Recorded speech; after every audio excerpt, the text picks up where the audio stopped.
Sa video na to, meron tayong iba't ibang pagkain dito sa Landers. At sa episode na to, magpo-food trip tayo dito sa Landers ng iba't ibang masarap na pagkain nila. Kaya binihintay natin. Tara!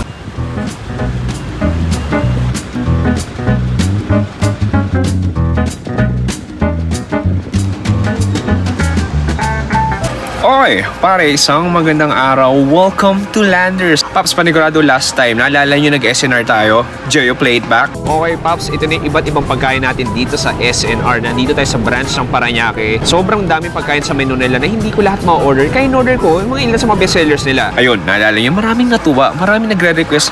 Paps, instead of SNR, try mo naman yung Landers. At maganda dyan, members na talaga ng Landers dati pa. So, actually, kahit di nyo i-comment, plano ko talaga to puntahan yung Landers para ma-compare natin kung ano mas maganda nga ba, SNR o Landers. Pero dahil food show to at food vlog to, syempre, pagkain yung i-compare natin. Anyway, konting history about Landers. So, ang Landers is a Philippine chain of membership-only retail warehouse clubs owned and operated by the Southeast Asia Retail Inc. So, nagsimula itong unang branch nila sa EDSA in Barangay Balintawak, sa Quezon City noong 2016. And then, noong 2017, nag-branch out sila sa Cebu. At ngayon, marami na silang branches, hindi lang sa Manila, pero maging outside NCR. Bisa pa maganda dito sa Landers, bukod sa pwede ka mamili, nawala sa SNR, may nakita akong butika dito, tapos merong barbershop.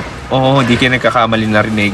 May barbershop dito, tapos pagkakala ko, don't ever ko pa na-try. Basta may resibo ka, bumili ka dito, pwede ka pumila doon, free haircut. So dito, Paps, parang SNR lang din, sobrang lawak, sobrang laki, mabibili mo lahat ng gusto mo. Tissue, inumin, chichirya, snacks, dessert, candy, brief, appliances, at kahit ano pa, nandito na sa Landers. Pero, Paps, outside nitong shopping center na napakalaki, meron ditong food court o food area kung saan meron din silang ibang masarap na pagkain. Ang tanong, Paps, masarap nga ba? Sulit nga ba? Magkano nga ba? Anyway, labas na tayo para malaman natin yon.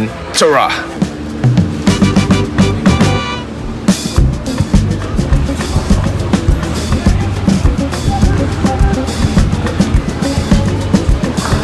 Okay, pare, nandito na tayo sa area nila, dine-in area. Alam mo, unang mapapansin ko dito, Paps, compare sa SNR, this one more homey vibes, more laid back, more casual, more premium. Pero Paps, ang tanong, kung ang vibes dito sa Landers ay premium, maging yung menu ba nila o mapagkain nila is premium din?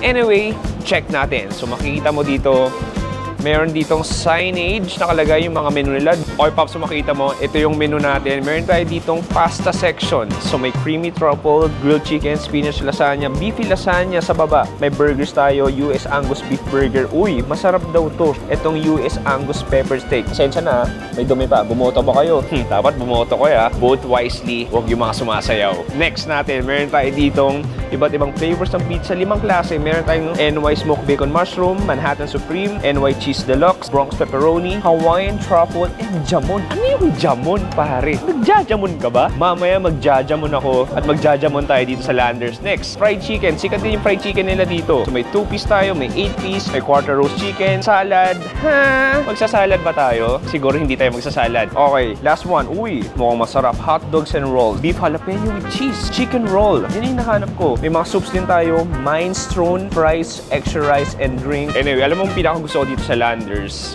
mas konti talaga yung tao dito o mas konti yung crowd compare sa SNR. So, pumila na tayo kahit wala ganong pila. Ate, isang beef jalapeno cheese na hotdog, isang chicken roll, isang Angus peppered steak rice, isang 2-piece with rice, tapos isang minestrone. How do I pronounce? Minestrone? Minestrone soup. Isa rin, here pronounce na. Anong best sa pasta nyo? Sige, yung truffle na lang with grilled chicken. Dalawang flavors ng pizza na 1 slice lang. Meron ba yung jamon? O isang slice lang ng jamon. Tapos isang Bronx pepperoni na slice din. Anyway, Paps, ito yung mga pagkain natin. Ang bilis lang noon. Maghanap tayo ng upuan dito sa Landers.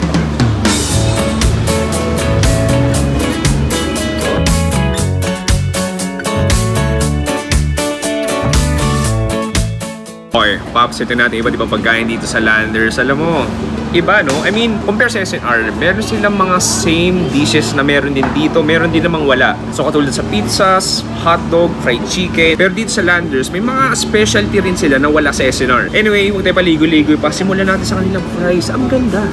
Grabe, oh, parang ang sarap dalhin kahit saan. Pwede mo dalhin sa sinehan, sa kotse, sa CR. Basta ba, very carryable. May term bang carryable? Feel ko wala, gumagawa lang ako. Pero ang ganda, no? Kita mo, naka-box.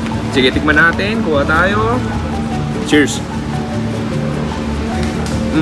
Okay. Thin cut fries, very light lang. More on fast food style, more on McDo. Salty, malutong, maalat. Yes. Next natin, meron tayo ditong minestrone soup na hindi ko lang paano i-pronounce. Okay, nice. It looks like salsa. Ah, oo nga, no? Tapos may mga pasta, noodles din siya. Sige, may nakita akong pepper, carrots, I believe. And then feel ko tomato based to. Sige, tignan tayo. Cheers.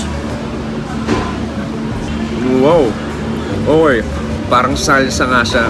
100% lasang salsa. Very tomatoey. Yung sourness, yung bell pepper lasang lasa ko. And then this one, yung noodles natin, soft and chewy. And then ang dami niyang minced onions. Alam mo, feel ko mas okay tong dip kesa sa sabaw.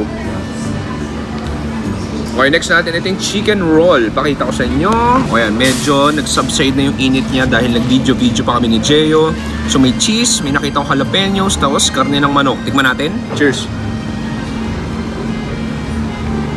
Okay. Okay. Okay na okay. To be honest, yung manok, medyo hinahanap ko. More on the mozzarella yung nalalasahan ko. Though generous amount siya ng mozzarella, makapal-kapal yung cheese niya, gooey, and then there's bell peppers na malalasahan mo rin. And then that outer covering, makapal na parang pizza dough. Medyo na-disappoint ako na wala ganong manok. Ayan, feel ko nandito lahat ng manok. Sige, gawin ko. So may sauce tayo dito. I-dip natin. Cheers! Oh, this helps a lot. Or yung garlic mayo, may konting sourness. Okay, to be honest, nakakatulong yung mayonnaise. Iniisip lang akong gawin. Total sabi ko, parang salsa to. Pwede natin gawin. Kuha ka nung ating minestrone. And then, lagay mo sa ating chicken bake o chicken roll. Cheers!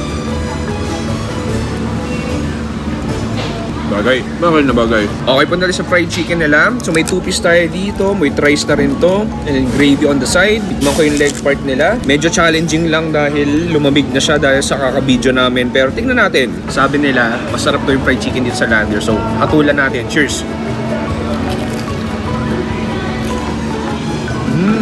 Medyo may kalasa siyang isang pizza parlor restaurant sa Pilipinas na sikat. Describe muna natin.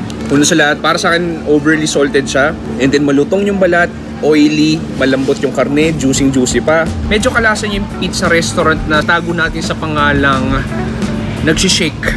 Ganon, medyo ganon yung kalasa. Mas maalat lang to ng konti. Try natin with the gravy. Medyo nag-coagulate na yung gravy. Gravy sakto lang. Pero medyo nakakat yung heaviness yung pagkaalat nito. Okay, Paps, cook see your break muna tayo dito sa Landers.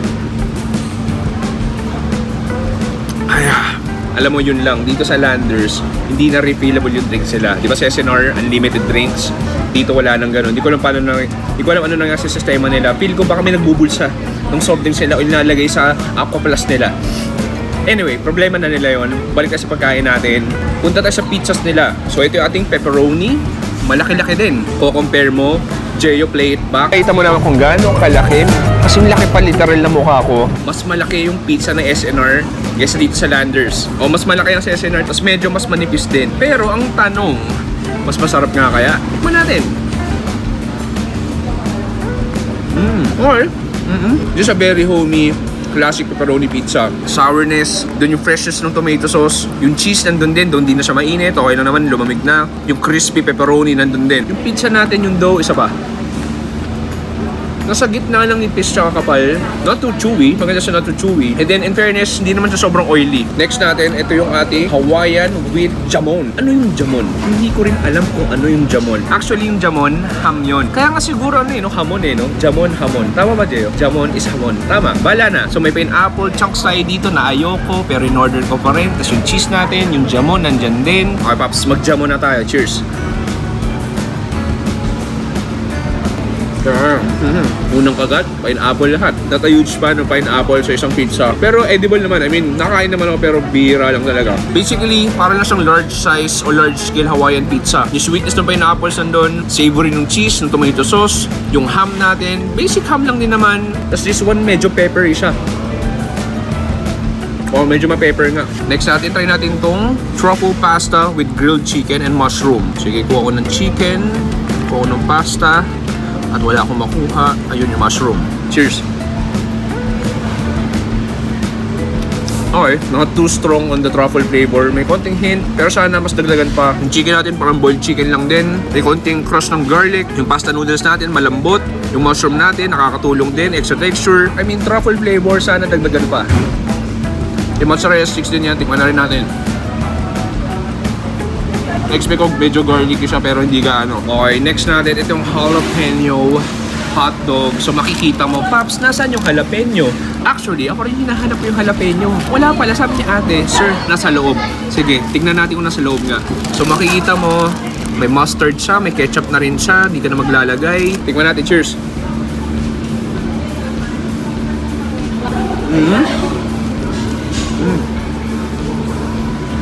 Hinahanap ko. Hinahanap yung jalapeno, hindi ko mahanap. Wala gano. Walang jalapeno flavor. Sobrang nalasahan ko lang doon yung extra virgin mustard. Sobrang kapal ng mustard niya. Yung ketchup na doon. And then yung bun niya, medyo kakaiba, no? Parang siyang may mga cereal flakes na hindi malutong. Though, yung lasa ng hotdog, kahit wala ganong jalapeno, masarap naman. Juicy, very meaty, may konting cheese din sa loob. Oo, isa pa. Hindi ko gano'n mahanap. May nakita ko jalapeno. Ayun. Okay, ayun. May nakagat ako. Pero mga small chunks talaga. Parang siyang diced jalapenos. Nagbibigay ng extra heat, ng extra flavor. Masarap naman. Okay, last natin. Ito yung daw yung Angus beef pepper steak nila. So may mushrooms tayo dito. May garlic din. The thick gravy. And then may garlic bits. Sige, pakita ko sa inyo. Uy. Oh, okay, nice ha. In all fairness, ground beef na ground beef siya. Parang wala siyang extenders. Tikman natin. Masarap nga. Una sa lahat, lasang-lasa mo yung karne. 100% authentic beef patty talaga siya. Doon lang ako namang problema sa gravy. Medyo bland siya. More on nalalasahan ko lang yung garlic bits. Pero in terms of patty, masarap siya. Karneng-karne talaga. Medyo kulang lang sa lasa ng gravy. Anyway, Pops, natikman ko na lahat ng pagkain dito sa Landers. So, masabi ko, masarap naman, malalaki serving. Pero ang tanong sa conclusion, tignan natin kung para sa akin, anong masulit? SNR ba? O Landers?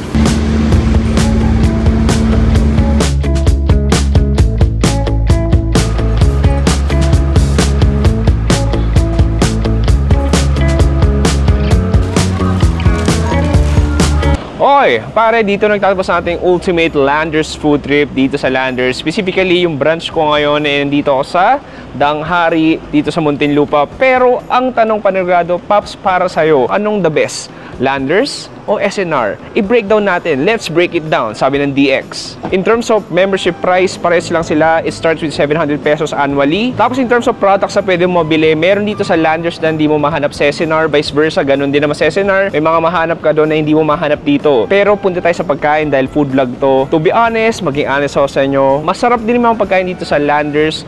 Pricier lang siya. Medyo mas mahal siya ng konti compare sa SNR. Tapos in terms of lasa, maging honest ako sa'yo, mas marami akong natripan or para sa akin, mas okay yung quality ng mga pagkain sa SNR kaysa dito sa Landers. Pero masasabi ko lang na edge ang Landers na medyo kulelat sa SNR is yung ambience, yung vibes. Para kang nasa opisina, para kang nasa bahay. Sobrang daming upuan na hindi ka mawawala ng pwesto. Kasi sa SNR, pag kumain ka, alis ka na agad eh. Dito hindi. Pwede kang mag-relax. May sofa, magaganda yung lamesa, pwede kang mag-laptop, pwede kang mag-work from home or work from Landers. Pero overall, dahil nga pagkain to, in terms of pagkain, para lang sa akin, mas okay yung SNR compare sa mga pagkain dito sa Landers. Sa pagkain lang yun ha. Anyway, kayo humatol, panigurado yung iba kontra sa akin, yung iba approve. Maraming salamat sa panonood ako si Chewy dito sa Landers. Nagsabi, stay safe. Good night and goodbye! Bang!